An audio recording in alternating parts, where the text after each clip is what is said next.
Hi, everybody. We're kind of getting settled. This is casual right now, but I think my setting might have been that people should enter muted, but I'm not sure it's working. So I'm going to mute everybody, and then Julie, I'll unmute you and me so that they can hear us.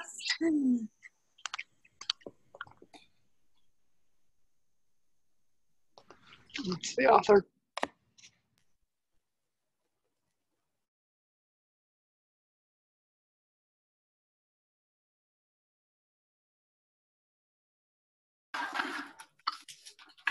Okay. A few more people are straggling in, which is perfectly fine.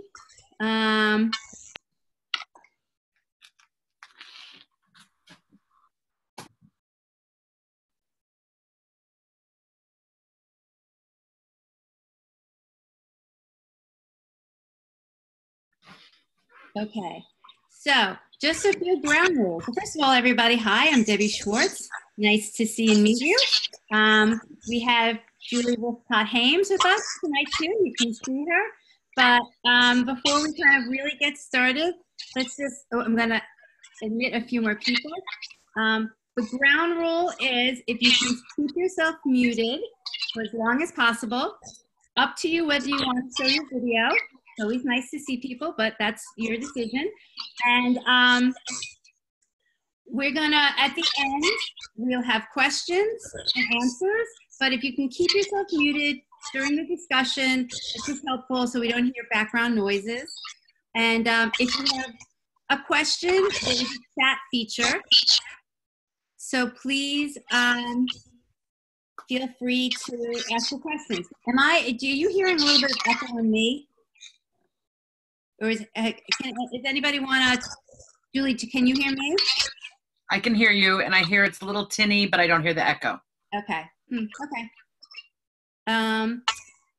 So let's get started. How about, anybody want to just type in the chat? A little bit of echo. Anybody want to type in the chat while I figure out my echo? Just tell us where you're from, how many kids you have, what year your kid is in school. Oh, that's much better all of a sudden. I don't know what happened with the echo. But, tell us, if you've read the book, great. If you haven't, that's okay. Maybe you'll be inspired and run out and get the book tonight. But let's just hear where everybody is from. I'm from outside of Philadelphia, if anybody doesn't know that. Mary has a son in high school, just read the book. That's great. Let's see, anybody else? Just make sure also, if you're chatting, that you can chat to everybody, or if you want to say something privately, that's fine too. But anybody else? Delphine's from Arizona, read the book, freshman in high school, daughter in 5th grade. That's great. You're gonna learn a lot, and then a lot's gonna change by the time your 5th grader has to go through all of this. Maxine from Westfield. Hi, Max. We know who you are. Then there's Stephanie has a junior in high school, 8th grader, 4th grader. Love it. From Westfield, New Jersey also. Lori has a senior in high school. Great. Okay, well, it's nice to meet everybody. I know we do a ton of conversations on Facebook. We don't always get to see everybody live, so it's really nice to see you. And it is 8:36. There's a few more people. Let's let them in. Okay. For anybody No new, way, my friend Jessica just joined. One of my college roommates just joined. Hi, Jessica. Oh, that's so funny. Okay, so anybody new who's just joined, please mute yourself just so that we don't hear background noise. And then we'll have Q&A at the end. And again, if you have anything pressing you want to say or add, put it in chat. We'll be monitoring the chat. Okay, so I think we're going to get going. There definitely will be stragglers I'll have to let in, but that's okay. I'll keep an eye on that. It's 8:36. Oh, here's one straggler. Let them in. Okay, great. It's 8:36, and we're going to get going. Well, thank you so much, Julie, for being willing to give this a try. This is Julie's first webinar, and I honestly, so I manage the Facebook group called Paying for College 101. We have about 40,000 members. It's been crazy. And over the past few years, everybody always, writes in the book, writes in the group, you got to read this book, How to Raise an Adult. You got to read this book. And then just a few weeks ago or whatever, over a month ago, I just reached out to Julie and said, hey, have you ever done a webinar? Would you be willing to do a webinar for people in the Facebook group? And she said, no, but I'm going to give it a try. So thank you for willing to give it a try. I'm excited to be here. It looks like a great group online. And I'm really excited about this format because I really love hearing what's on people's minds and just trying to keep it real and tell it like it is. So I'm excited about this. Oh, good. Yeah, it's nice. We do a lot of Facebook Lives, obviously, but we also do a lot of Zoom stuff, and it's nice to kind of have a mix. So this is a little bit more intimate, and you can ask questions, and you feel like, you're a little bit more closer to what's being said and talked about. So, Julie, it'd be great if you can give us a little bit of background on yourself and, what inspired you to write the book. It's been around now for 3.5 years, still going strong. So, obviously, It hit a chord. It did. So I was the dean of freshmen at Stanford University. I live in Palo Alto, California, in the Bay Area. I'm coming to you from my house. And I worked up the street at Stanford for 14 years, the last 10 of which were as the dean of freshmen, 2002 to 2012. And I will tell you that I think my purpose in that job was to give a darn or give a damn about my freshmen. That is to take an interest in them. Who are you, kid? What do you know to be true about yourself so far? What are you good at? What do you love? What do you think you might want to make of this one precious life? My job was to help them think through those questions so that they could make better choices around what to major in, what to do for the summer, what to do with the rest of their lives. And over my 10 years in that role, I grew more and more concerned in my one-on-one conversations that too many students seemed to be disconnected from their passion, what was on their childhood resume. They could show me their resume, like, here's my resume, this is my passion, but I couldn't see evidence in their eyes that it was really their passion. It seemed to be what they had done to get into college more often than not. And of course it had quote unquote worked because here they were at Stanford.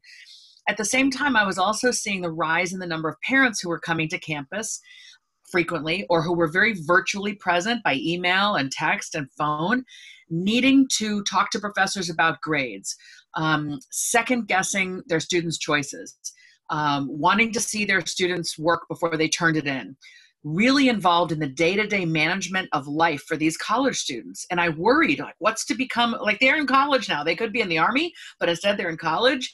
Why do these parents have so little trust that their son or daughter can kind of make it through the day and the week and so on and conduct their own affairs or business for themselves? So I'm sort of railing against this on my campus. And then I'm talking to parents at orientation saying, please go home. Like, it's okay. Your son or daughter's got this and we're here to do everything we can. And then after 7 years of preaching at parents on my campus, I came home one night and leaned over my 10-year-old son's plate and began cutting his meat. And that was my mortifying aha discovery that I was going to be one of those parents who wouldn't be able to let go of my 18-year-old because I'm still cutting his meat and he's 10. And I realized there are so many skills we have to instill in our kids between cutting meat and going to the Army or college or the workplace. And I realized in that moment that I was terribly behind and that I had a lot of catching up to do. I had a lot of work to do to instill in my kid the skills he would need in order to be able to fend for himself outside of our home. That's why I wrote this book. Wow. And how long did it take you to do all the research? A couple years. In some ways, it was a long time in coming. I wrote an op-ed for the Chicago Tribune in 2005 on the subject. I began writing this book, researching it in earnest in 2012. Got the book deal in the fall of 2013, turned in a draft June 2014, and the book came out June 2015. And there's so many pieces to it. I mean, but a big piece of it, to some extent, is also psychological. Like, did you feel like you know, had that type of background or grounding, or you just kind of, you know, started seeing the pieces along the way? I'm definitely an armchair psychologist. Right. Usually when I'm in front of an audience live, I usually say I'm not a psychologist, but I sure do draw upon the work of professors in the field of psychology and those who have written about the subject. So one of the things I'm proudest of, actually, with How to Raise an Adult, little plug for the book in case you haven't read it, is it's got a huge bibliography. There are pages and pages and pages of footnotes, and then a bibliography. So if you're interested in more information, like why did she say this? What is that based on? Pretty sure there's going to be a footnote for that. There's going to be a reference so that you can follow up and dive into it to your own, you know, heart's content. Yeah, no, that makes sense. I mean, you pulled a lot of resources together, your own experience, and then tried to make sense of it. Right. You know, which is great for, like, kind of digest it all for us. Yeah, good. So, I mean, I know you've talked about this a lot, the checklist, childhood, but for those people who may not be familiar with it, can you just tell us a little bit about it? And also, like, your interpretation on, you know, how did the environment make this? Like, you know, I mean, I don't think it just came out of nowhere. Yeah. So let me address those in two parts. So what I call the checklisted childhood is this. It's basically what it's what we parents do in order to get our kids to the right future. You'll see me doing air quotes a lot, right? What's the right future? How does any of us know? But we have a sense like, I got to get my kid to the right future. So I'm going to construct this childhood with all of these things that must be achieved in the childhood to get my kid to the right future. And this is, I think, one of the major causes of overparenting. And so the checklist of childhood is getting your kid to the right school. And in some communities, that's the right high school, public, private, you know, the best public school. In some communities, it's the best kindergarten. You know, in the most insane communities, and I would call my community, Palo Alto, one of them. It's what nursery school do they need to be in to get into the, you know, the right start in life and then get to the right elementary school and so on. So it's the right school, but not just that, the right classes at that school, getting the right grades in those classes, and all the efforts we go to perfect our kids' grades. It's all the standardized tests they have to take and trying to perfect the standardized test scores. It's all the accolades we hope they'll get, because we know college admissions deans want to see all of that excellence and achievement, accolades and awards. And then there's the sports they're supposed to do and all the activities and the leadership. I joke when our kid comes home from school at the start of high school and says, oh, I think I want to join the blah-de-blah club, the whatever club. You know, we say our instinct is, oh, do you want to join a club or could you start a club? Because colleges really like to see you take the initiative and start something. And then there's community service. They're supposed to check the box and show them they care about others, often in another country. And if I sound breathless in describing this, right, imagine how our kids feel at having to accomplish all of this in their childhoods. So that's the checklist of childhood, and how we got here turns out to be a function of a lot of changes underway in the 80s. In the mid 80s, in no particular order, the Playdate was born in 1984. The self-esteem movement, you know, ribbons and trophies and applause constantly for every little thing, that came into being in California in the early 80s and quickly spread across the country. The stranger danger concept was born in 1983. With a made-for-TV movie about a child abduction and murder. We became safer in cars and on bicycles with bike helmets and seatbelts and car seat laws going into effect in every one of the 50 states throughout the mid-80s. And then finally a book was published called A Nation at Risk, saying American teenagers weren't doing as well as teenagers in other countries academically. And that led to a drive to greater testing and more teaching to the test. So from homework to play, to playgrounds, to sidewalks, to grocery stores and malls, and the sidelines of kids' activities, we parents at the time began hovering over every aspect of a child's life. And the reason I know this is we began noticing at Stanford that undergraduates' parents couldn't seem to let go right around 1998. I wasn't working with undergraduates then, I was working with law students. But the people working with undergraduates started telling stories like, you're not going to believe this. I got a call from a parent who wants to argue a grade. I got a call from a parent who wants to deal with a roommate dispute. And we would laugh because it was so odd.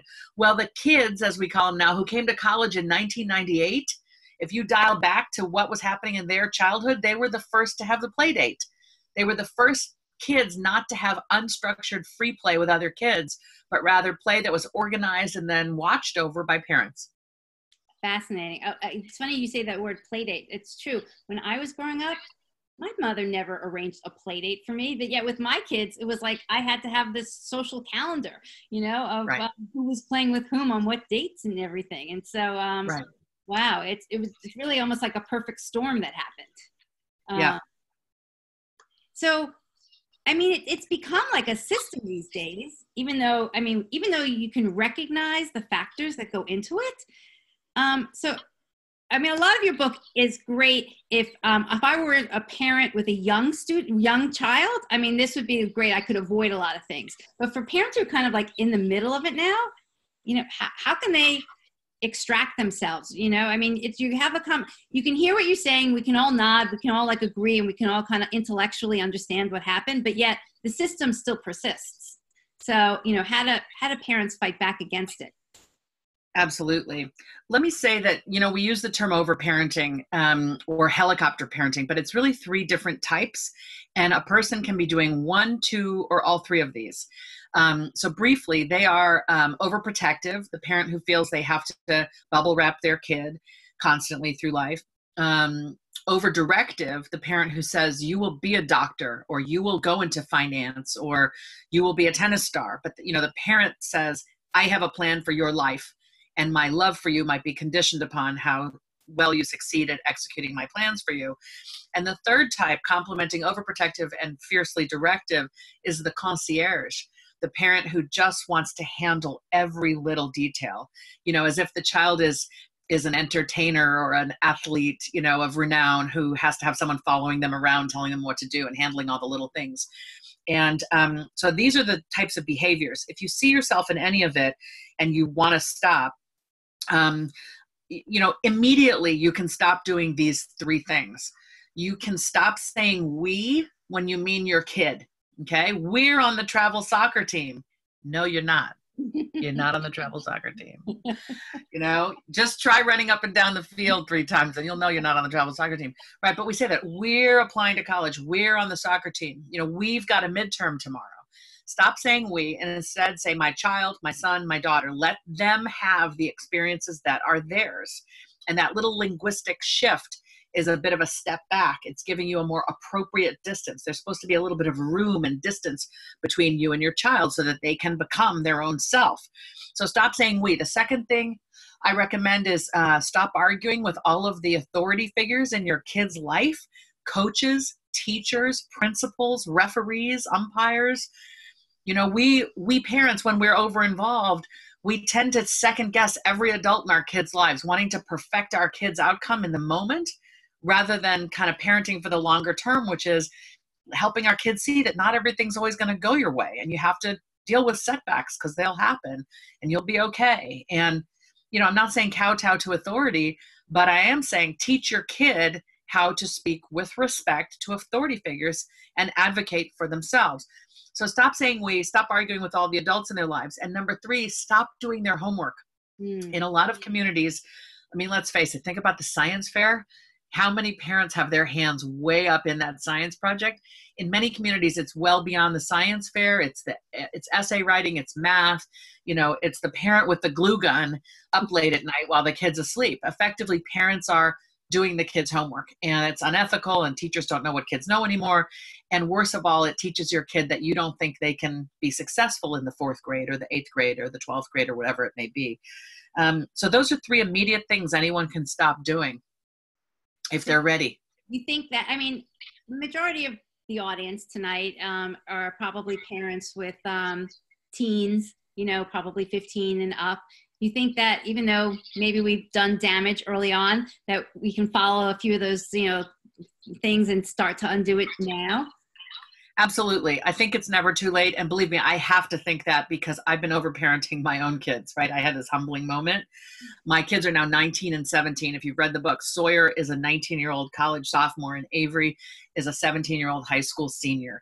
And I'm still working on this every single day. I think I got it much better with my younger one, and that's often the case. We learn we learn what we did wrong and we're able to course correct with the younger kids. But here's what I recommend.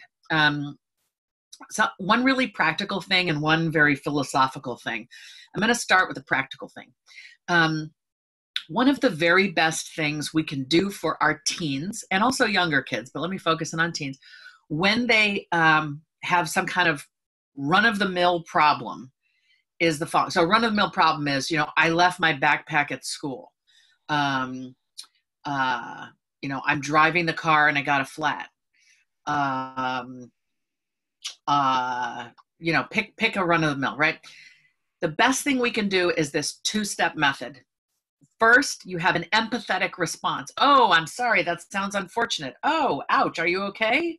You know? And then you say, how do you think you're going to handle it? And that's a signal to your kid that it's not your problem, it's theirs, and you're confident that they can handle it.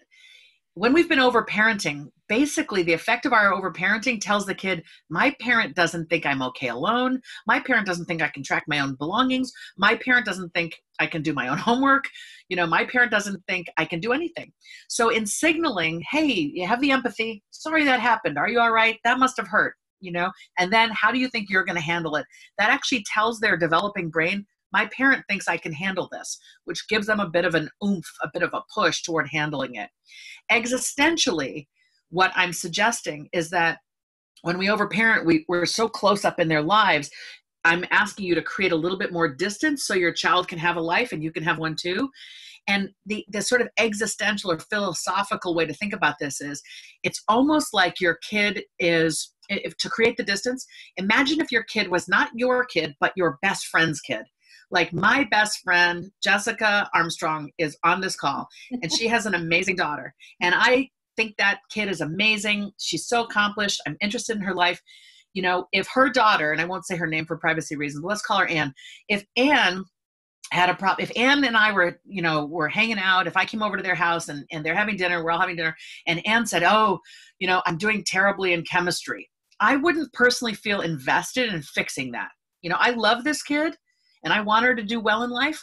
But what I would say is, oh, wow, that's too bad. What's going on? You know, do you need some advice? How do you think you're going to handle that? Like, I'd be loving and interested, but not all wrapped up in making the solution happen. Okay. I got this feedback from a mom who has two kids, one biological, one adopted. She's come to realize in therapy, the biological kid is 22, that she was so up in his life, he never got to make a decision for himself. He never handled anything. And in therapy, he finally said, Mom, you know, every time you help me with something, it makes me feel that you think I'm incompetent. With her adopted kid, she says she was never all up in his choices and in his life because she didn't feel responsible at a genetic level for his outcomes. She realizes with the kid she gave birth to, she feels responsible for who he is in life because it's her genes.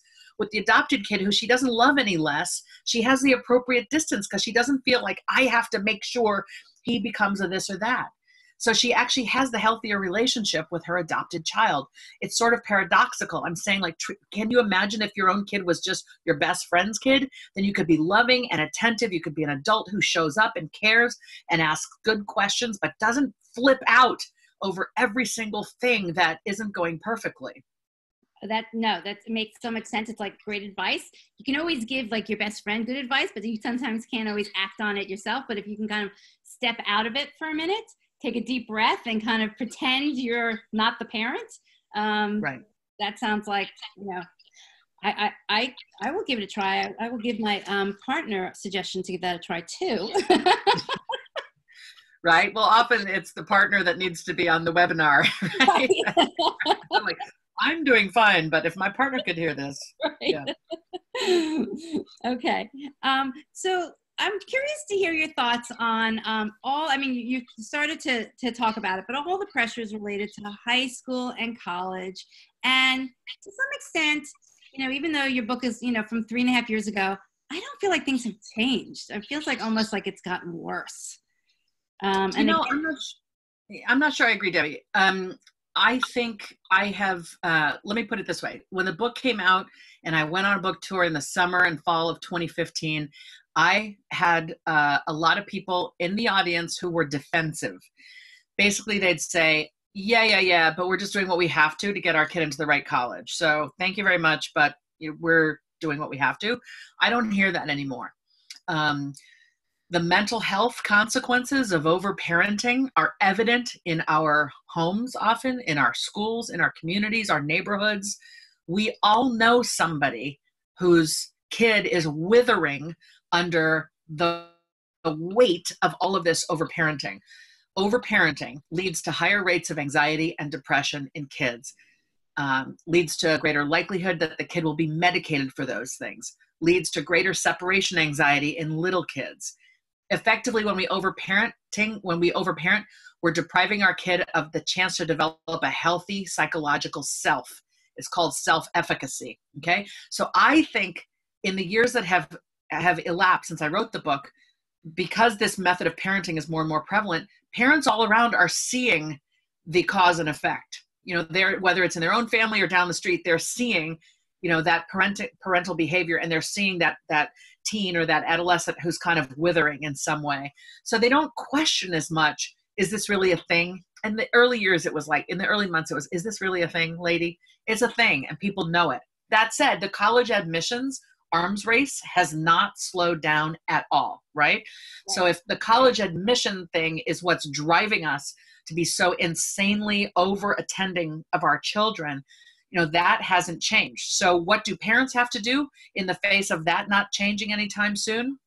We have to get a whole lot more comfortable with the fact that there are plenty of great schools out there.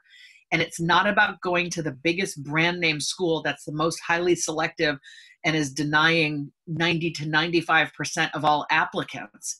There are plenty of great schools where most kids have a decent chance of getting in. And actually, it's advantageous, according to research that Malcolm Gladwell writes about, it's advantageous for a kid to go to a school where they'll be in the top 10% there, rather than go to a more selective place and risk being in the bottom half or bottom 80% of the class. Because the top students on every one of the 2,800 campuses in America, okay, it's the top students on each one of those campuses that gets faculty attention, access to the better classes, access to the opportunity to do research, and so on.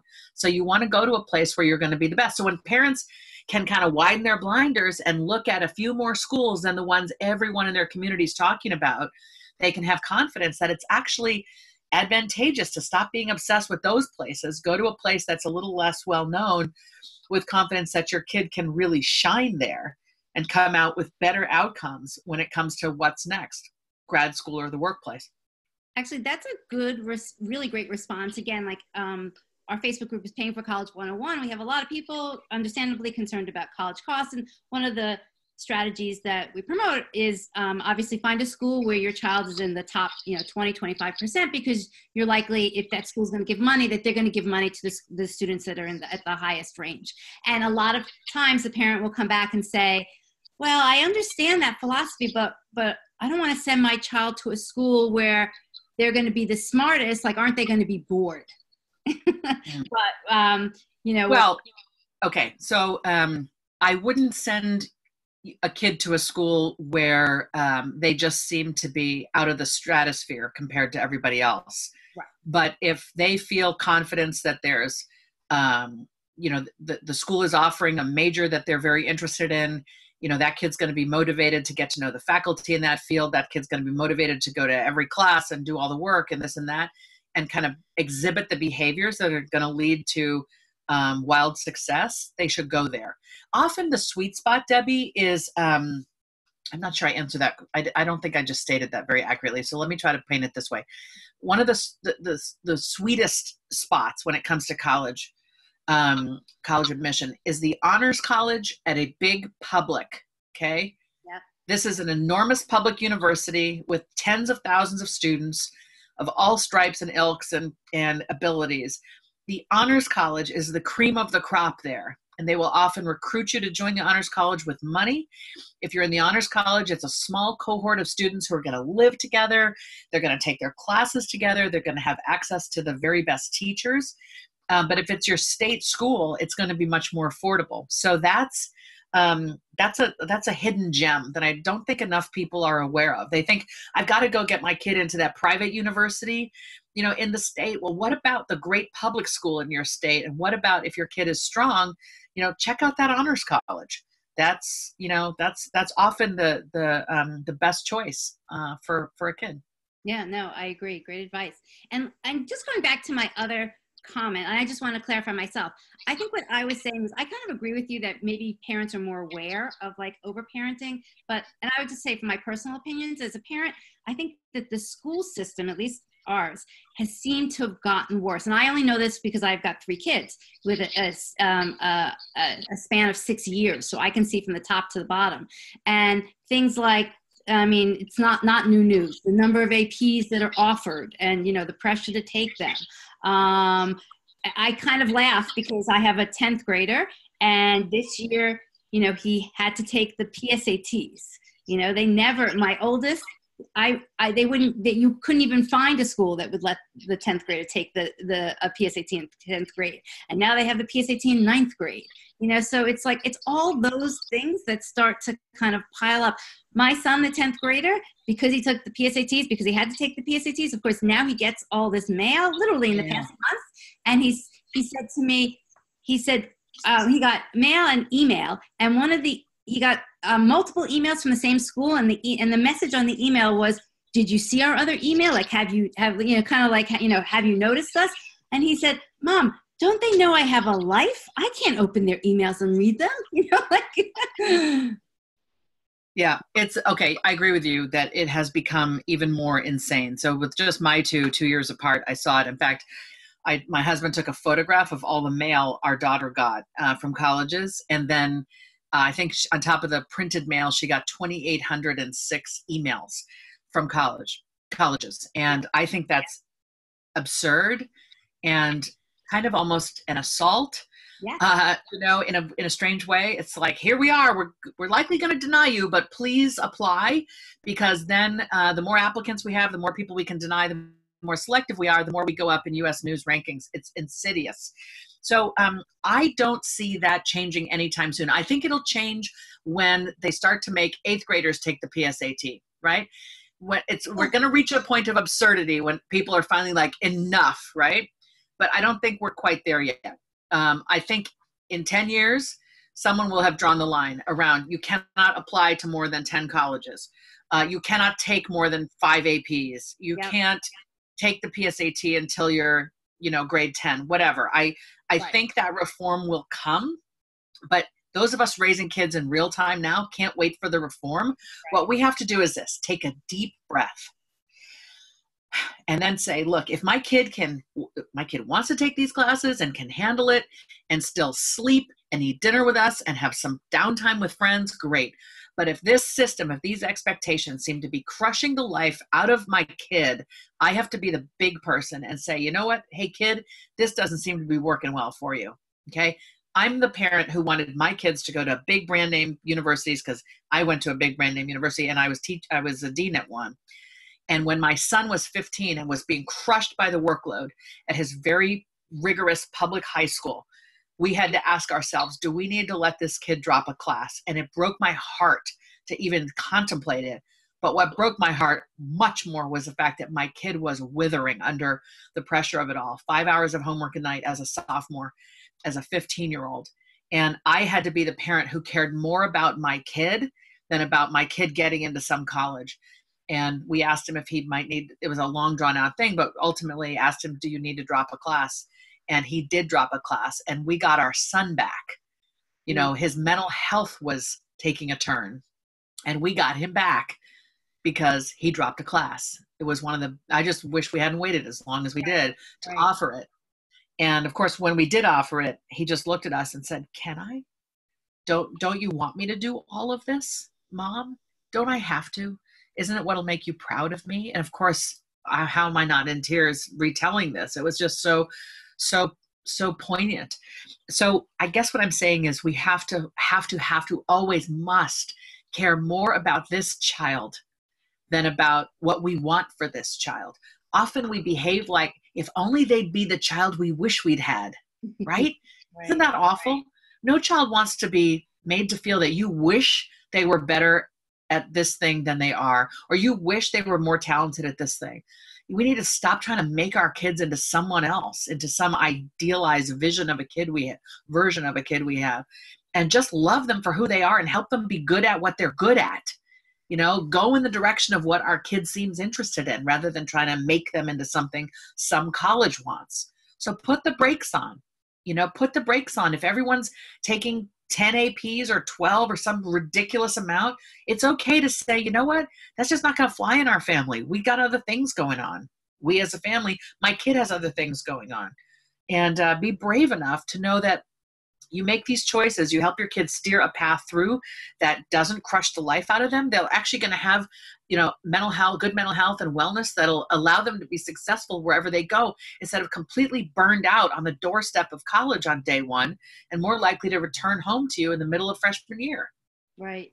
No, you're so right. I feel like, we are in the midst, as you said, probably in 10 years, some of these things they'll realize the craziness of it. But since nobody has yet, it's the parent has to step in and realize what's the right thing for their child and what's crazy.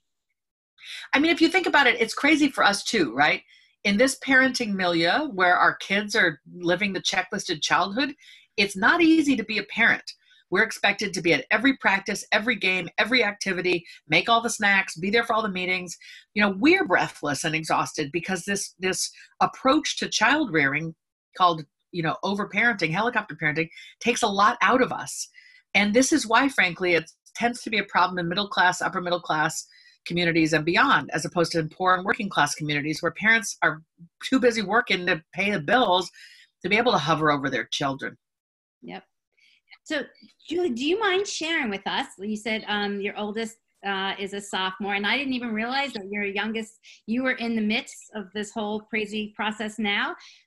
How did you approach the college admissions process with your own son? Did you, find you were falling into some of these mistakes? Did you pull yourself out? Did you know ahead of time, how to do it differently? Are you doing it differently with your daughter?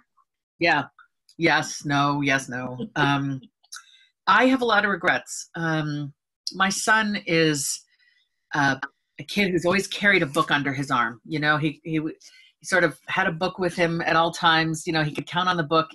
He would take a book on play dates because if the play date didn't work out, he could always read a book. He's that kid. Bright and curious and wants to be a scientist, said he wanted a Nobel Prize, when he was about 11. And I was like, excellent. I would love for us to have a Nobel Prize, right? And so I've been like, okay, this kid is really bright and he's a science guy and he also loves mythology and philosophy, but science is his thing. And, he's got to take all the right classes. We're going to get him to the right college. So I found on the internet a list of colleges where PhDs get their start. My kid says he wants to be a research scientist. He could articulate that, and he did. And I was like, okay, so that means he needs a PhD. So which colleges send the most people on to PhDs? Well, there's a list on the internet, So I found it and began talking to him about it. And he wasn't super engaged around visiting schools or making his list. And I just watched the clock ticking and thought, well, this kid, he's not going to be ready to apply if he hasn't, I need to sort of make him go on these visits and make him start to pay attention to this. And so in retrospect, I dragged him to 8 or 9 schools. He applied to 13 schools, was rejected by about half of them, but then had, 6 or 7 options, but then couldn't decide. And I realized he hadn't been invested enough in the investigation. He hadn't done enough of the work himself to be excited about any of this. He was still in the drudgery of a very rigorous high school experience. In retrospect, so if he was here standing next to me right now, where's the video, right? My son was right here with my arm around him. He would say, Mom, I don't think I would have gone to college. I wouldn't have made it to the start of college if you hadn't been there making it all, dragging me to visits and telling me what schools I should be interested in. Knowing what I know, I think the right response is, yeah, I shouldn't have done that. You weren't ready to engage this yourself. You could probably have used a gap year, which could have been a year working for minimum wage in our community. So you'd learn the value of $1 in hard work and learn the value of a college degree by not being in college. And that probably would have provided the motivation for him to look around and figure out, well, where do I want to be and what am I interested in? So in retrospect, I would have said, this is his process to drive. I'm not going to be the one to drive it. And if he's not ready, he's not ready. And thankfully, there are other things like the military and the workplace. If he's not ready, or community college, if he's not ready to engage the process of applying to a 4-year school. Now, he did all the work himself. I didn't write any of his essays. He did that. And we worked with a college counselor who helped him, understand what the deadlines were, and kind of kept him on track. My kid's got ADD, so that makes things that much more complicated. But I think I learned from that, hey, he's got to own it. If he's going to own it at the end, he's got to own it from the start. And how did he in college kind of with that start, did he? Yeah, so he's at one of those places that is Reed College in Portland, Oregon, a tiny liberal arts college that refuses to participate in U.S. news, which I really applaud. And they send more graduates on to PhDs than almost any other school in the country. It's incredibly challenging. It's very intellectually rigorous. It's a very fiercely intellectual place. And he's being challenged in ways that I think he never has been before. And that hurts. The dean in me knows what he's going through is all within the realm of normal. And what college will do, I mean, it's not meant to be a cakewalk. It can be a cakewalk if you choose a place that's going to be a cakewalk for you. But if you want to be challenged and pushed, it'll offer you that. So, I'm able to bring that distance that I described earlier. I'm able to bring that now in ways that I wasn't even 3 months ago, even 6 months ago. I'm able to listen to him, describe what's going on. We have a weekly phone call. And I'm able to say, wow, okay, that was, it was really great that you did that. It was really great.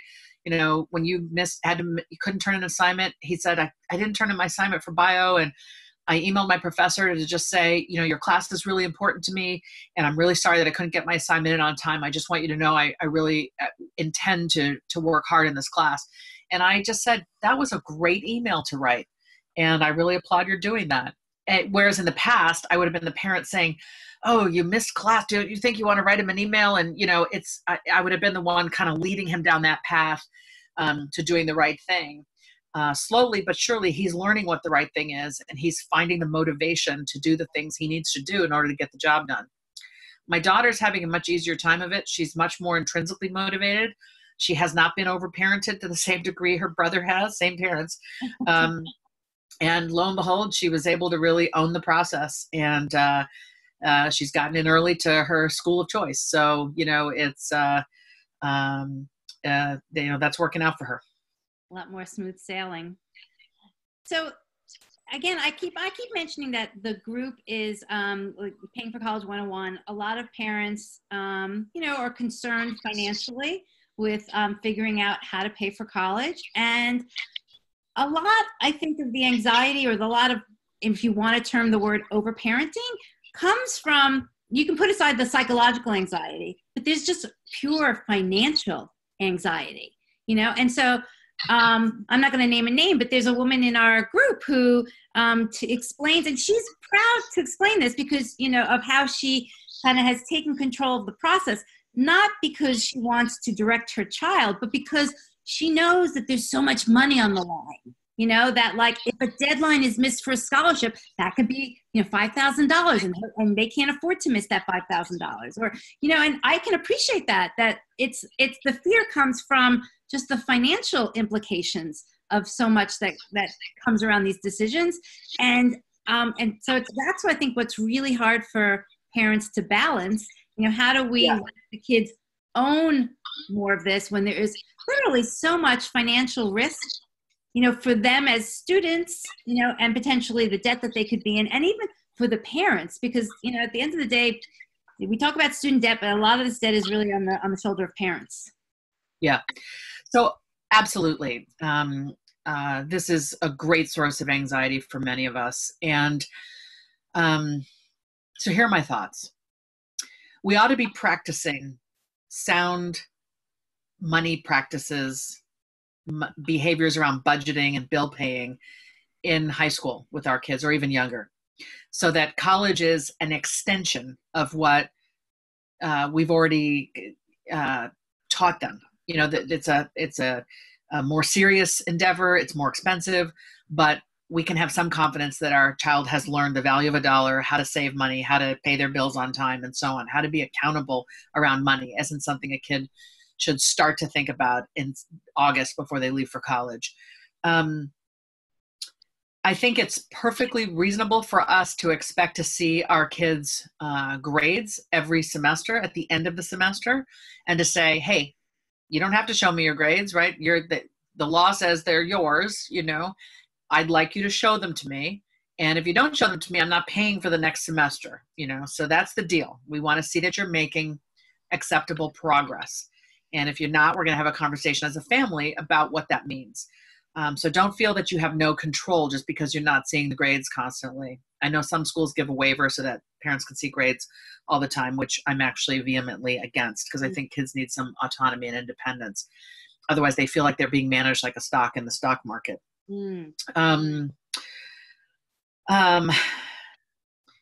If you do too much of the hand holding for your kid, if you're the one who's always there to make sure the bill gets paid, you're essentially solving that problem in the moment, but your kid is not learning the skill of being responsible for his or her bills. And so you're basically kicking the problem, you're kicking the can. You know, the problem has not gone away. The kid has not learned. And the stakes are only going to get higher and higher in life. So this is where there's a 4-step method for teaching any kid any skill, from learn to pay their bills, to make their travel arrangements, to make a meal. First, you do it for them, then you do it with them, then you watch them do it, and finally, they can do it completely independently. So you want to move from doing it for them and just sort of being their concierge handler, paying the bills, to doing it with them, where you sit down together and say, all right, this is the bill the college sends us. This is the message from the scholarship organization. This is the deadline. Let's sit down together this time and do it. And you narrate where you go on the website and how you handle it. Your kid is right there paying attention, not on their phone playing some game. You do that to a certain extent, maybe a couple semesters in a row, or whatever the time frame is, that you can finally go to step 3, which is you watch them do it. You say, you drive the laptop, you make it happen. I'm going to be here to offer you advice, to answer your questions and whatnot, but you're taking responsibility for this. And finally, step 4 is the kid can do it independently, and you can have confidence that they can.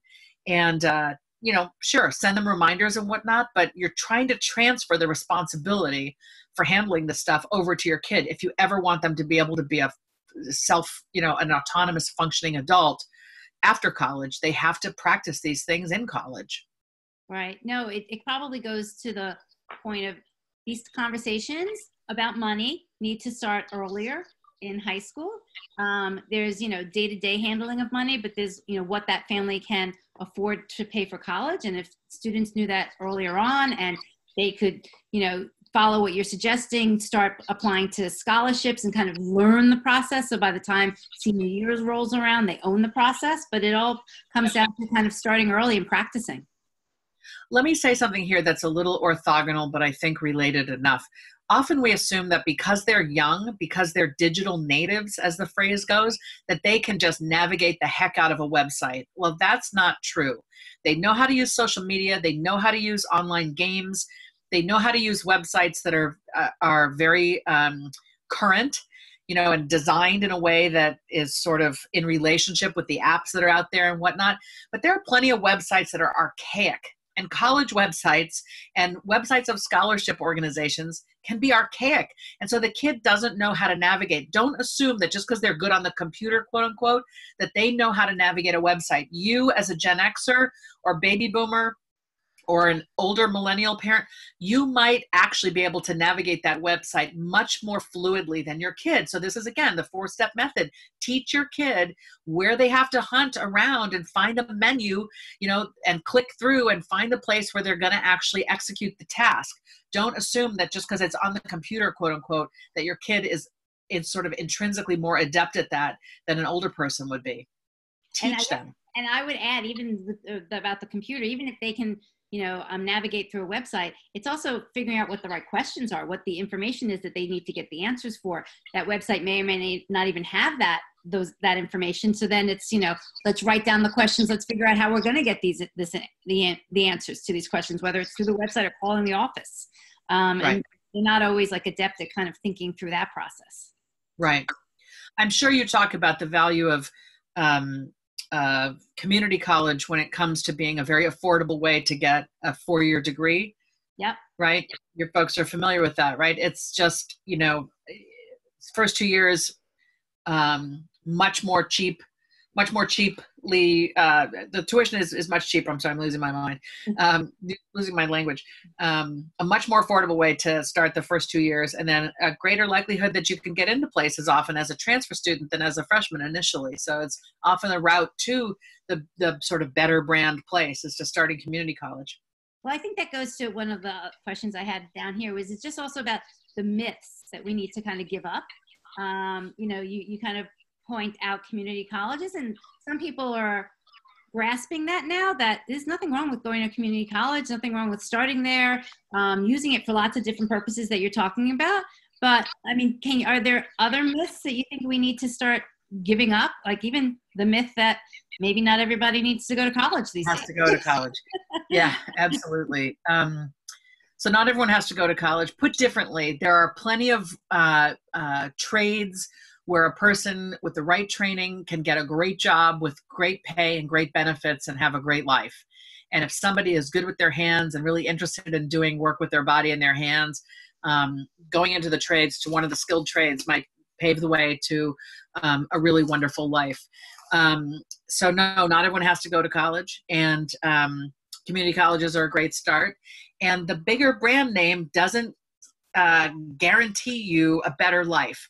There's research that makes clear that it's not the brand name of the school that makes you successful. It might help you get your first job because people are a little blown away by the brand name, but ultimately it's who you are and the skills you possess that are going to determine whether you advance in that job and whether you get good letters of recommendation and good references to get the next job, and so on. So it's not like you got to get your kid to a brand name school so that they'll have the life you want them to have. One of the examples I would point to is in my book, in the appendix, I show the number of schools, or I list the schools that the class of 2016 at Harvard Law School attended as undergraduates. Harvard Law School's got a class of 540 students every year. And the class of 2016 came from 171 different colleges. So all the big brand names and 150 more colleges. Harvard Law School knows there's excellence in all those places. So why can't we accept that truth as well?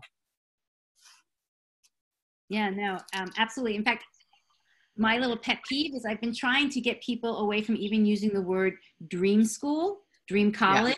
Yeah. I can't stand it when I see it in advertising or promotions, let me help you get into dream. There are no dream colleges because, there should be multiple colleges that are good for a student, and it's setting up the wrong expectation, to even use that terminology. Yeah. One of the things I think is we can do well, and we ought to do with our kids is when they're applying to college or thinking about colleges, what is the kid looking for? Does it have to have a drama department? Does it have to have a football team? Does it have to be in a city? Does it have to be completely isolated and in the woods somewhere? What are they drawn to by way of what the environment offers? And then you can take a look at schools in all different tiers. You can look at the school that's the real reach that offers what your kid wants, but you can also look at the target school, likely to admit your kid, in terms of offering what your kid wants. And then you can look at the safety that has what your kid wants and have them apply to all three, knowing that each school has intrinsically the kind of vibe, the kind of offerings and opportunities that your kid has decided matters to them. I think it's a great idea. In my mind, I'm picturing like those decorating pictures, where they show you like the low version and the high version, like of the decorator look and the from the Target version, and that's kind of like a great way of approaching it and seeing it at all different levels, and it may not make a difference at the different levels. Right. Oh, I had a good question I was going to ask. Now I can't remember. Oh, I know what it was. I'm curious what your thought is. I feel like there's also this push about kids needing to know what they want to major in before they even fill out that application. Again, I'm just harping back to my years. I didn't know what I wanted until I was a sophomore in college. And now there's so much more pressure to figure out, what should I major in? And because that's now become part of the process. Yeah, I'm not in favor of that at all. There are plenty of schools that don't require you to declare a major till sometime in the sophomore year, often the end of the sophomore year, because they know that the student hasn't been exposed to most majors in high school. They've been exposed to 7, 8 subjects in high school, and now there are 100 majors at this college or 50 majors. So it ought to be a time to explore so that they can really make a good choice when it comes to what to major in. And here's another related point. Most jobs in life don't have a particular major attached to them. Okay, if you want to be an engineer, you need an engineering degree. But for the most part, the things you're going to be studying at the college level are training your brain to think a certain way. They're training you to ask good questions and sift through different kinds of material and synthesize it all and analyze it and come up with your own response. These are the skills you develop when you study in the humanities or the social sciences, for example. So people say, well, you don't major in psychology. What are you going to be, a psychologist? Well, actually, being a psychology major makes you incredibly desirable in the workplace, in the business world, because how people think, how organizations solve problems, all of that is studied in the field of psychology. You bring insight into why things happen the way they do. For example, a philosophy major is fantastic at thinking through, why should we be doing this? What is the rationale? What is the reason? Is this right? Is this wrong? Because that person has studied the right and wrong of things and understands how you get to an understanding when there is no clear black or white or yes or no answer. So the humanities actually are having a renaissance these days. In Silicon Valley, there's twice as many openings for humanities majors as for engineers, because even in the world of tech here in Silicon Valley, they know corporations need humans who can think outside the box and be creative and be collaborative, and humans who possess those uniquely human skills that robots and software haven't yet taken over from us. Right. No, it's a good point. The college where my daughter goes to, my middle one, the president actually made this whole speech about the way we're going to combat this fear of robots is that we're going to build up all the skills that a robot could never acquire. And, right. all the skills that you're mentioning. And right. It can't be replaced by right. Right. So Julie, it's almost about an hour. I'm going to open it up for Q&A. But before I do, somebody actually sent me in a question, which I think is a great kind of closing before we kind of open it up. Okay. And, the question was, this parent said, I want every parent in our high school to read your book, but since that's not possible, how can I share the essence of your message with them?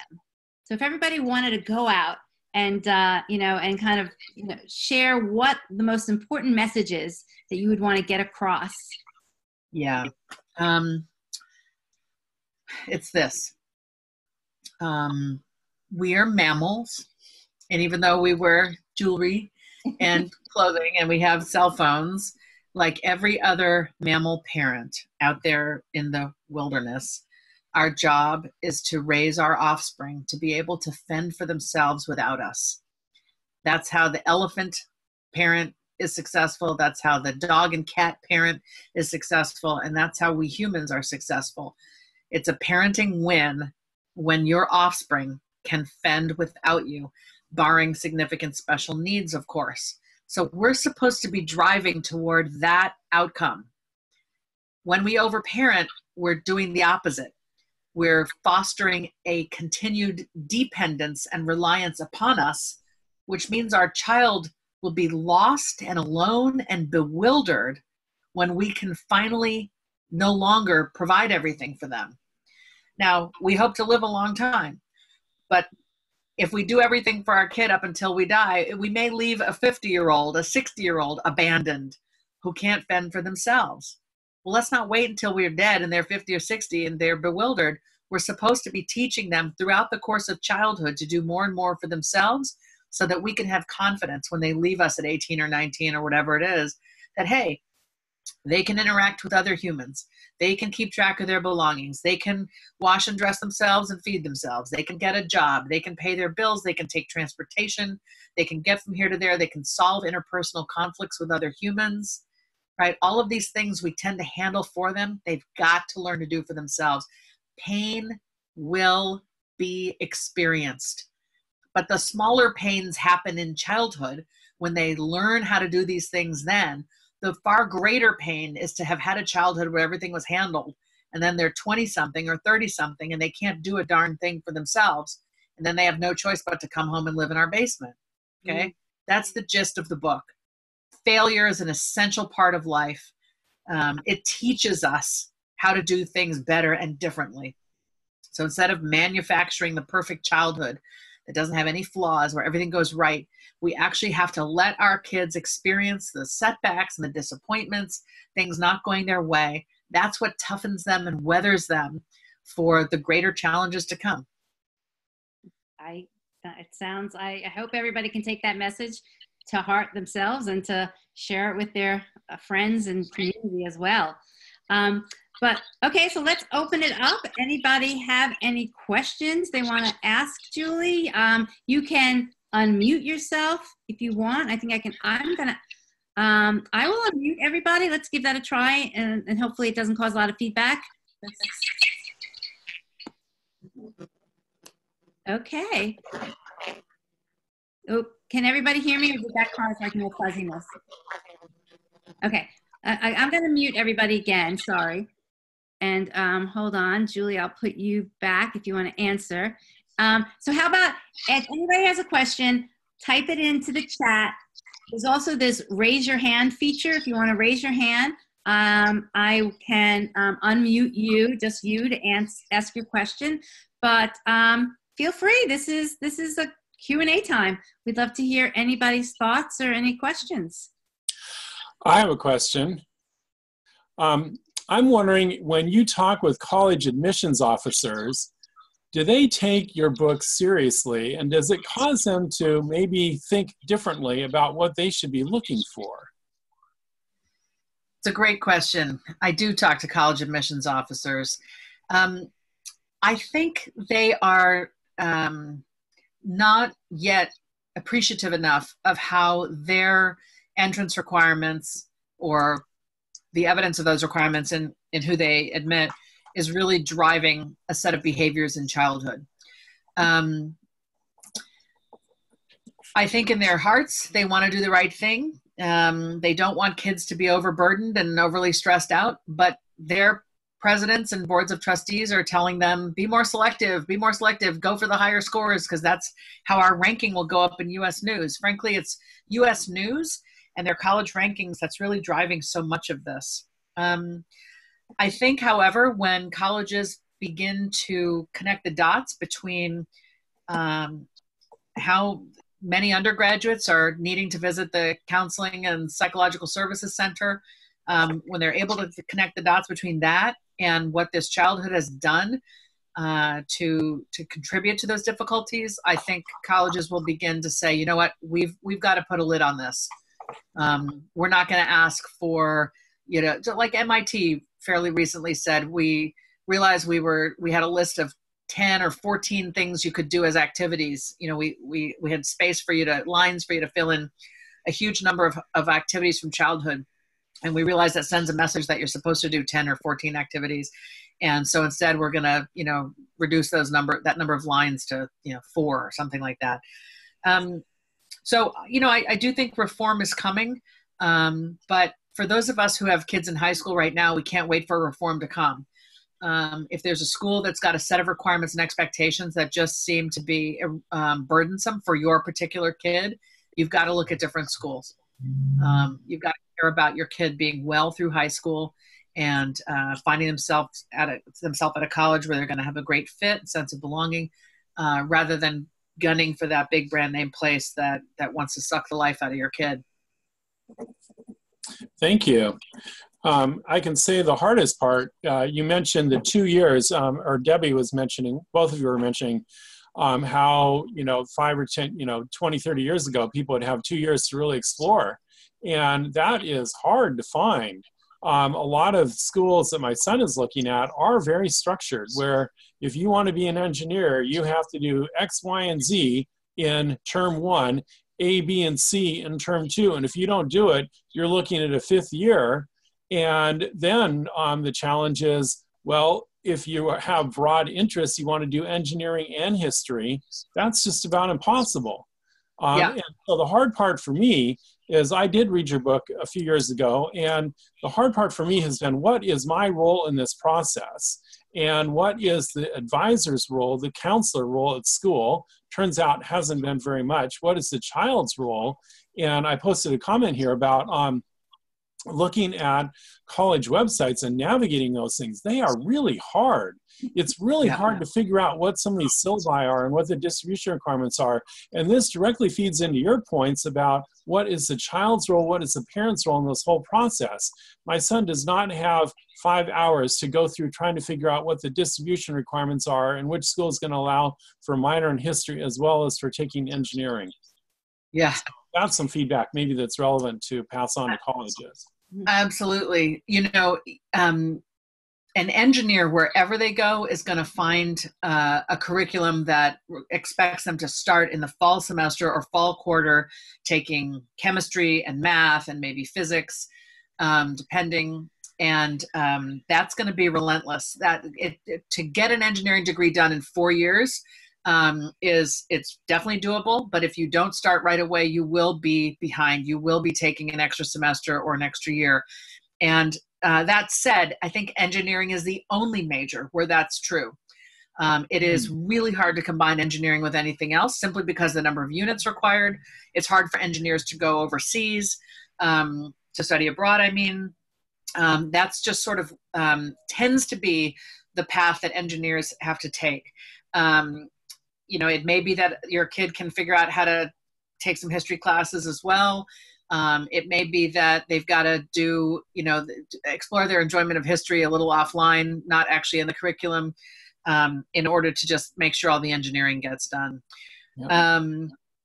In terms of the process, how much to help, I think as long as your kid is active. So I talked about my son not really wanting to engage the process, not wanting to look up anything about school. So I felt like, well, I have to do this for him because he's got to go to college after he graduates high school. If your kid is engaged, as it sounds like yours is, you can help. You can say, look, these websites are impossible to navigate. Let's walk through a few of them together so that you get better and better at finding the information you want. But I'm willing to do some of that investigation for you. And together we can plop it into a spreadsheet and keep track of which one has the distribution requirements and which one, is a little bit more lenient, a little bit more flexible, so that you're in it together rather than you just sort of doing it like you're his secretary. Yeah. So Julie, we have 2 more questions so far. One is... Thank you, Stuart. Thank you. Stuart, it's nice to see you. I've seen your name a lot. Oh. I like to help people out, so I'm glad That's nice. Okay, so this question's from Mary. Mary's asking, how do you help a child who has learning disabilities advocate for themselves? So Mary.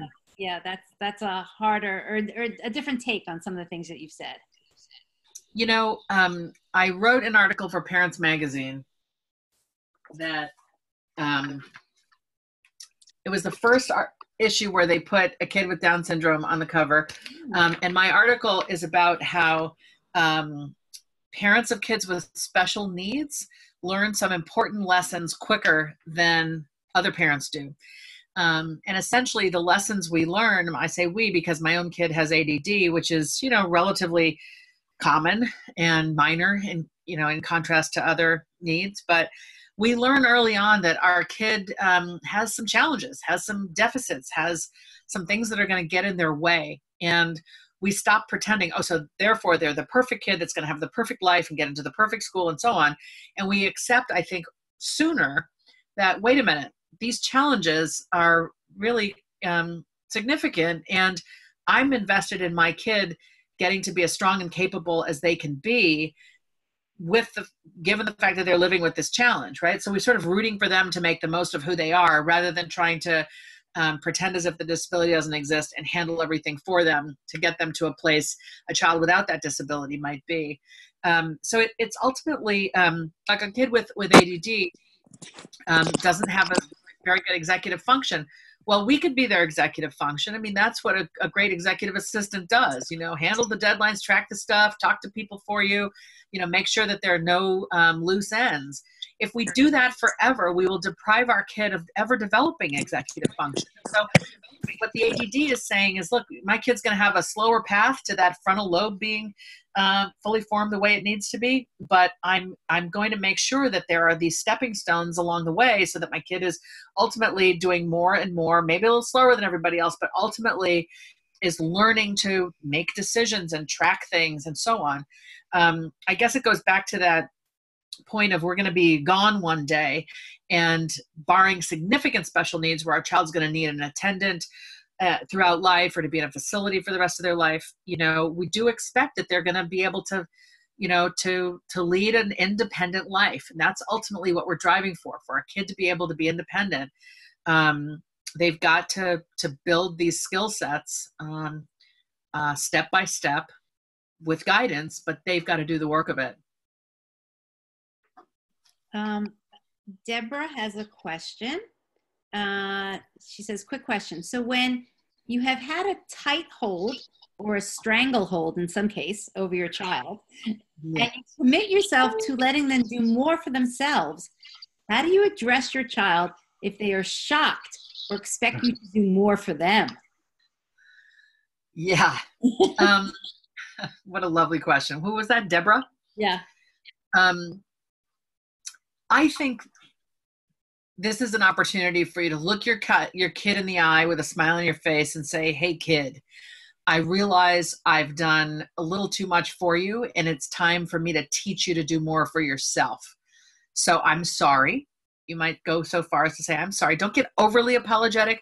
Don't say, I listened to a webinar, I read this lady's book, and I'm so sorry, right? Don't, because then you're making it about you, and then your kid will feel the need to make you feel better about yourself. Don't do that. So you just a clean apology. I'm sorry, I should have done this sooner. We're going to make up for lost time. Let's figure out 3 things that I've been handling for you that you can start to handle for yourself after I teach you how. So invite your kid to come up with that list of 3 things with you, things they're interested in doing. And if your kid isn't interested in doing anything for themselves, well, that's a problem. And that's where you're going to have to say, well, it's time. So I'm going to pick 3 things if you don't, and go for it. And then you have to resist after you've showed them how to do it, and you've created the expectation that now they're going to do it. You have to resist. It could be waking themselves up. You're always there to make sure they get up. Let me tell you, if you haven't got your kid to wake themselves up by the end of high school, you're going to be that parent calling every day in college to wake them up. Parents are doing that. Why? Because it's so expensive, right? You got to make sure they go to class to make sure they're going to get the right grades to maintain the scholarship. So you're going to dial it all the way back to, so I'm going to make sure they're up. I'm going to talk to them as they walk to class to make sure they're going to class. No. That is a disaster. Okay. Teach your kid to get out of bed when they're in elementary school. Teach them how to wake up to an alarm. Don't rescue them. If they sleep in and they miss school, you say, it's unfortunate, but you've got to get up on time. These are the hard lessons that they have to learn in order to be competent when they get to the harder places like high school or college. No, you're so right, Julie. It's better that they have that experience in high school. I'll tell you, my own daughter, she does not like to get up. A few times she, missed her alarm, missed the bus, looked at me and said, you're driving me, right? I said, nope, I am not driving you. You can pay your own money and you can take a cab. And she had a breakdown because she was, I'd be humiliated getting there in a cab. I said, I don't care. You use your own money and you get there. And that was the end of her missing the bus. Right. Oops. Okay. So Deborah wrote and said that was actually the example she was thinking of. So I'm just replying here on the chat to say, yes, haha, that's awesome. Okay. Okay. So Anne mentions, which I'd love you to share a little bit more about this. She says, thank you to Julie. I'm hoping that the work of Challenge Success and Making Caring Common from Stanford and Harvard respectively might actually change the college admissions arms race. I know you've collaborated with both organizations. Keep up the pressure to change. I'm wondering if you're going to tell people about those organizations so they have a little bit more background. Sure. I know much more about Challenge Success and much less about Making Caring Common. Challenge Success is a fantastic nonprofit that was born at Stanford University, created by a professor there named Denise Pope, and with two other co-founders. And this is an organization that basically, based on Denise's research as a professor in the School of Education, this is an organization that says it is possible to offer a rigorous middle school and high school education and to maintain wellness in the student community. So they will work with schools to do a pre-test on how students are feeling around stress and pressure and all of that. Then they'll recommend some changes, things like moving from a regular school schedule to a block schedule, which means fewer classes are offered every day, which means fewer classes are offering homework every night. And if class isn't meeting every day, then you don't have 7 classes offering homework all due the next day. Later start times. Research shows that teenagers need, have a different circadian rhythm and they will go to sleep later. They will wake up later. And my school district, for example, heeded that call. And now the high schoolers start later than everybody. Exams before the holidays rather than after. It's not really a winter break if your kids got finals in January. Means school has to start earlier in the fall, but they get the real relief of an actual winter break. So Challenge Success will offer these kinds of suggestions and plenty more to try to bring greater balance. And yes, they're great advocates for the fact that the high school environment has gotten so incredibly stressful. If colleges could change up their admissions expectations, kids could look for different things, look for character, look for achievement as a function of the kids' cognitive ability as opposed to how many APs did they take. It shouldn't be an accumulation of all the stuff. It should be show us what you have done and that it was good, as opposed to did you do everything to the nth degree. Making Caring Common, I believe this is the Harvard group that issued a report a couple Januaries ago called Turning the Tides that said college admission needs to be reformed. For example, all of this community service that's leading kids in wealthy communities to go off to Bangladesh and Guatemala to be of use when there are homeless people who are hungry in their own town, that just has to stop. That it's become an absurd way to just demonstrate how wealthy you are. So I really love the Turning the Tide report. You can find it online if you Google Harvard School of Education, Turning the Tide. You can read about their recommendations. That said, the biggest brand names are still, as I said, trying to ratchet up their U.S. News rankings. And until we really take a bite out of U.S. News, those schools are still going to be asking for the highest SAT and ACT scores, which incentivizes families who have the money to get that kid to take that test and retake the test and so on and so forth until that score is high enough.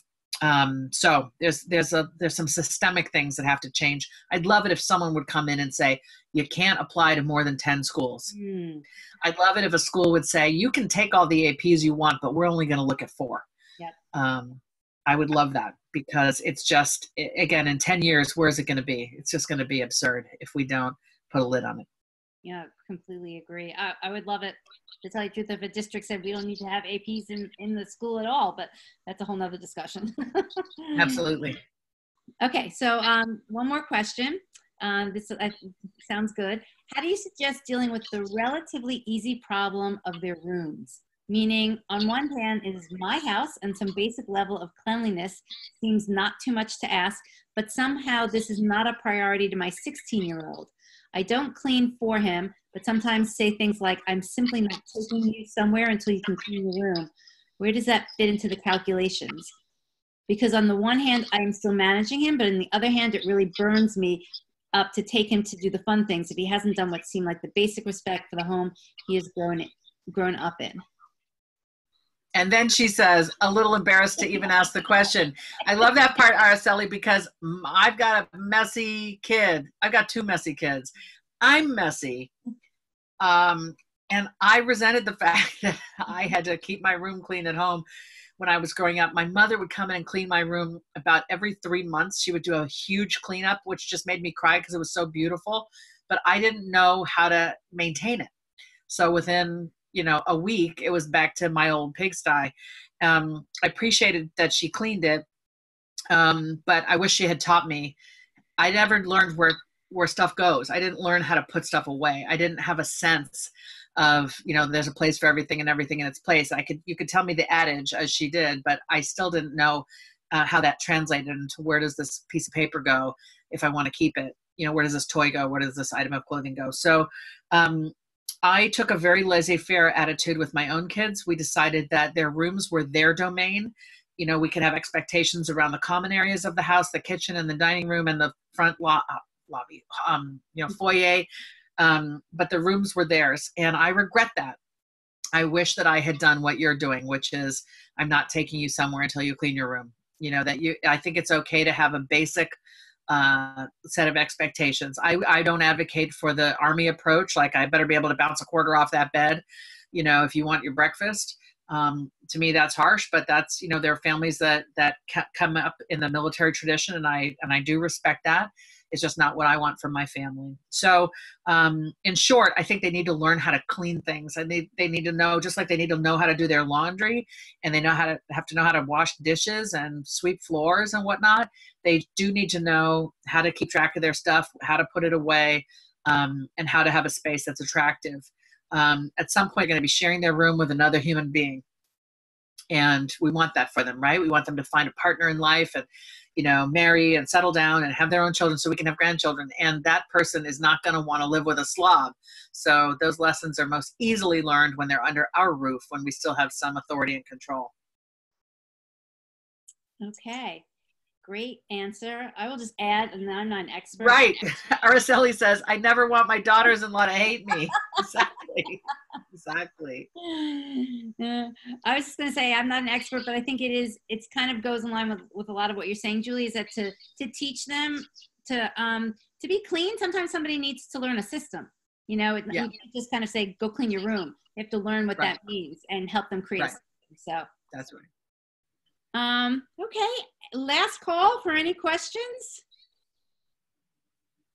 Give it 2 minutes, but I don't know. Any thoughts, Julie, on this format? How it compares to your live in-person talks?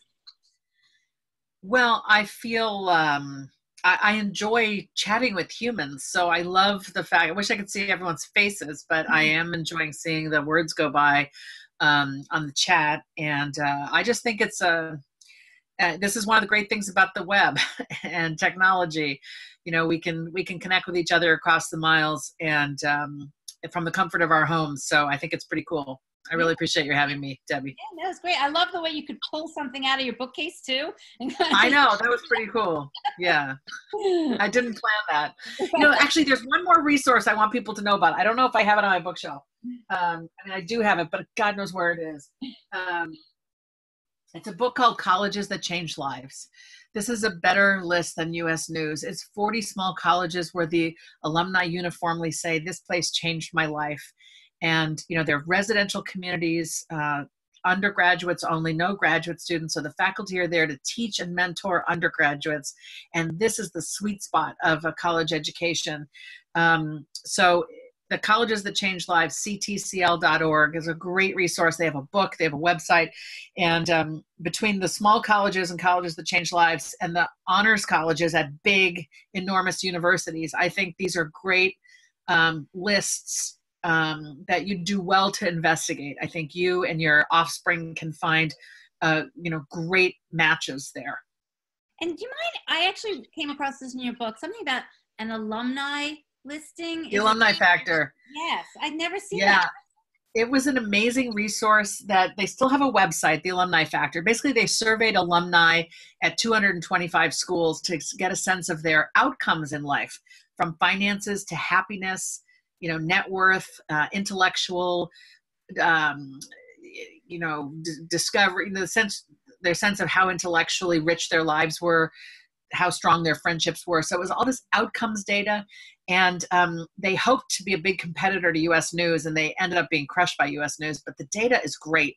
So you can order this book online at thealumnifactor.com, and it's fascinating. It's fascinating. It also shows you the views of the alumni at each school on social and political issues. So you get a sense of kind of what the folks who go there tend to believe and support by way of of these hot button political issues that tend to divide us. So it's often good to know that. Am I going to a place where, people mostly think like me or mostly don't think like me, or is it kind of, everything goes? It's a very helpful metric.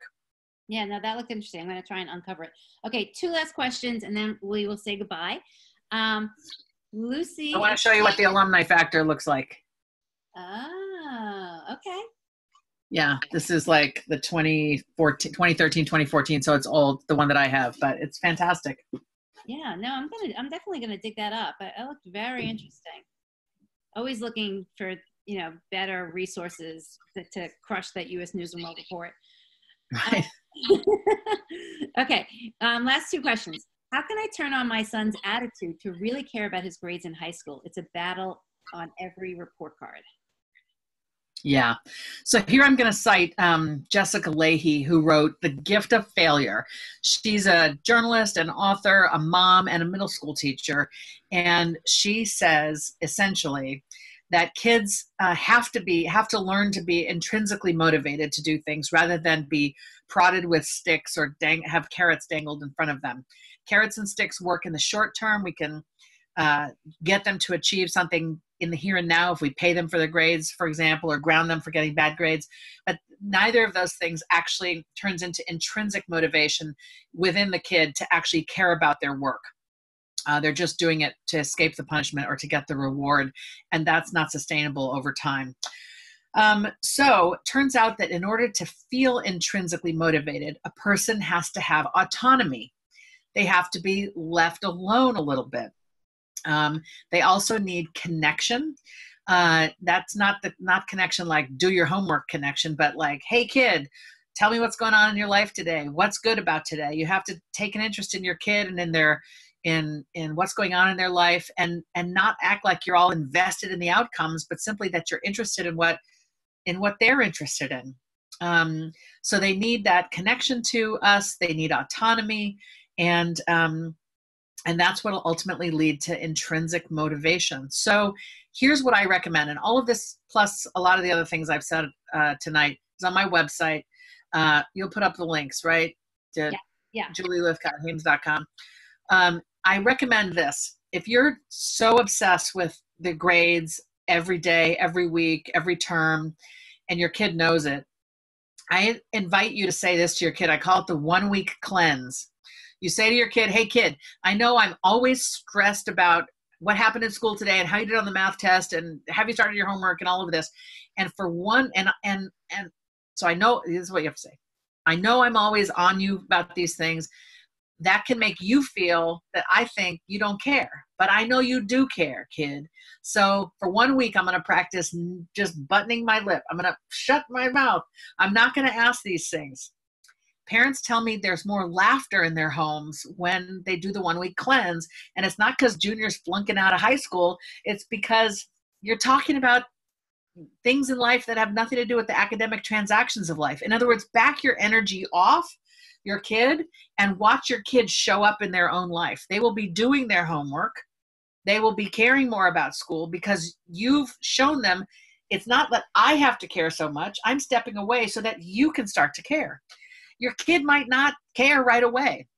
Your kid may not blossom in high school. In my book, I cite a PhD level person at the University of Michigan whose husband is also a PhD level person at Michigan, and they think their son is smarter than both of them put together, and he wasn't motivated in high school, and it broke their heart.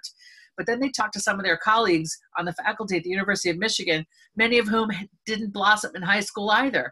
So they did kind of mediocre, and then they went off to the workplace or they went off to community college, and at some point it clicked in like, okay, I want to make something of this life. I'm going to buckle down and work hard. And that's intrinsic motivation. That's when the person finally came to it on their own. Like, I need to work hard in order to get where I want to go in life. It may take a little bit longer than you want, but trust that it will happen. As long as there's not a situation of depression, or some kind of difficulty inhibiting your child from really feeling motivated, you might have to let it play out a little bit. Yeah, it's trying to take the long view instead of kind of the immediate. Okay, I'm going to summarize this last question, which is a little, and maybe it's appropriate because I remember reading this in the book about your son. So a woman here is asking about her daughter not taking all the years of the language requirement needed for college. And didn't you have a similar situation with your son? I did. Yeah, we're in California, and the University of California system requires 3 years. I don't know if they require it or they really, really want to see it. Yeah. 3 years of a language, and that's the class we let my kid drop sophomore year. I told you that story earlier. It was Spanish, and it was just busting his behind. And he was, it was past midnight when he was finishing that homework for that class every single night. And so we decided that if, some colleges were going to require 3 years of language, that wasn't going to work for our kid. And that meant those colleges weren't available to him. Not everyone's great at language. And just like not everyone wants to take 4 years of science. And there are plenty of schools that are going to say, okay, but your kid is an artist. Okay, well, we like artists here. We don't expect them to have had 4 years of science. You're not great in language. Don't worry about that. We're not focused on language. There are plenty of variety out there when it comes to the colleges and what they require. And I guarantee you will find places that want your kid, that get your kid, and that offer the things your kid is interested in. I hope that everybody gets that message. It kind of, all comes together. Take off the blinders, know your kid, trust that they will find a place that likes them. Hopefully then we can all graduate from being overparenting. Somebody has asked if it's appropriate, does it make sense for a child to go to a public college in another state, even in the honors program? I think absolutely. I mean, if you can afford that, because it's going to cost more since it's out of state, right. I think it's, definitely, why not? Okay, I think the rest are just links that we put up, and some people thanking you, Julie, and somebody who's a sports parenting coach going to use your book as inspiration to write their own. Any way to watch this again? Yes, Beth. So this has been recorded, and it will be sent out to everybody if you want to watch it again. Absolutely. Okay. All right. Well, I have loved it. I really appreciate that you all decided to spend your Tuesday night with me. Is it Tuesday? I always get confused with a long weekend. Thank you for spending your Tuesday night with me, whatever time zone you're in. I've really enjoyed this and really appreciate your being here. Yes, thank you, everybody. This is recorded. It will be sent out. Julie, thank you. It was great. I'm so glad that you, gave this a shot, and it was fun to meet you virtually, fun to meet everybody else virtually, and absolutely, you had great messages. And now I'll go wash off my makeup. I put on makeup for everybody, just so you know. I usually don't wear makeup, but I was like, I'm going to be on a webinar, so I have to put on the makeup. Okay, everybody, we're going to sign off. I'm going to end this, but thanks again. Thank you, Julie. Enjoy the rest of the night. Bye, everyone. Take care. Bye.